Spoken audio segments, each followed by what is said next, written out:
Good afternoon. My name is Stephen Gilson, and I'd like to take a few minutes to talk to you about service dogs. Now, Kate, Faith, and Joanne are three people that have had their lives saved by a dog. Now, this might sound like one of those dramatic rescues that you see on TV or one of those heroic acts, but actually, their dogs saved their life on a near daily basis. Their dogs are what are called service dogs. And a service dog is nothing more than a dog that assists people with disabilities. They provide services such as opening and closing doors for people confined to a wheelchair, retrieving objects, placing a debit card into an ATM, or leading a blind person through a crowded area. They can alert a deaf person to a ringing doorbell or a ringing phone or to their name being called. Or they can function in a emotional capacity for psychiatric assistance dogs, bringing people out of flashbacks, getting them out of bed if they're into a depressive state, or just being their security system while they're out in public. All of these things are tasks that service dogs do, but those are the main types of service dogs that most people hear about. There are some lesser known types of service dogs that actually save their owners' lives on a near daily basis. And we're going to look at three of those today. The first is the severe allergy alert dog, and he does just what his name says. He alerts his handler or his owner to the presence of allergies, mainly life-threatening allergies. They usually wear a vest, and in that vest is an EpiPen or some medicine to counteract the allergen, as well as having some instructions for anybody that comes across them should they be suffering from an allergic reaction. Now, a perfect example of this is Kate and her brother Nick out of Colorado. They have a dog, Clifford, that they received through donations by volunteers.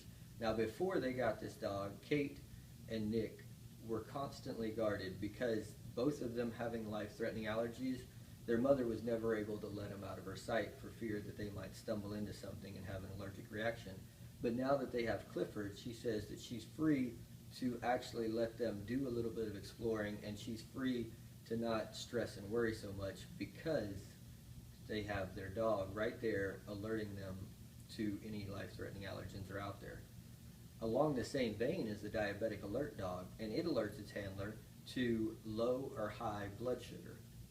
And a diabetic alert dog usually doesn't have a vest or a harness, but they are trained to retrieve medication for the person. They're trained to call 911 if need be, and they're trained to go get somebody or drag the person to a source of rescue. Now, they're typically paired with children, and Faith out of Texas, a 3-year-old, is a perfect example of that. Before they got Ruby for Faith, her mom said she didn't sleep through the night because she would wake up in a panic attack in the middle of the night to rush into her room to check on Faith to make sure she was all right. But now that she's got Ruby, and Ruby can alert her to the blood sugar spikes, she said that she's actually able to sleep through the night. And finally, there's the seizure response dog.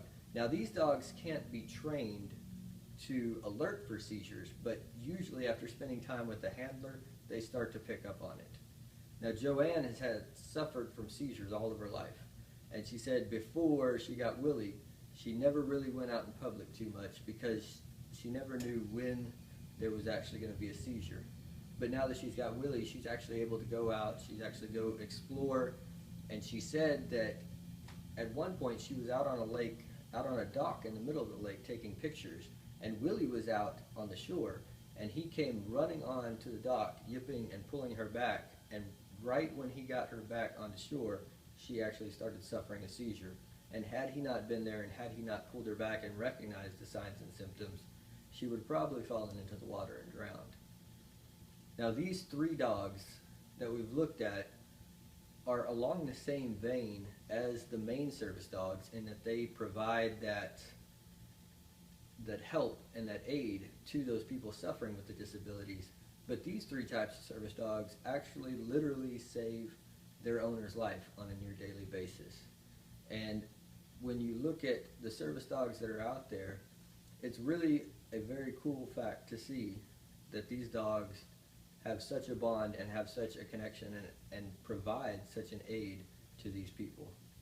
Thanks for listening.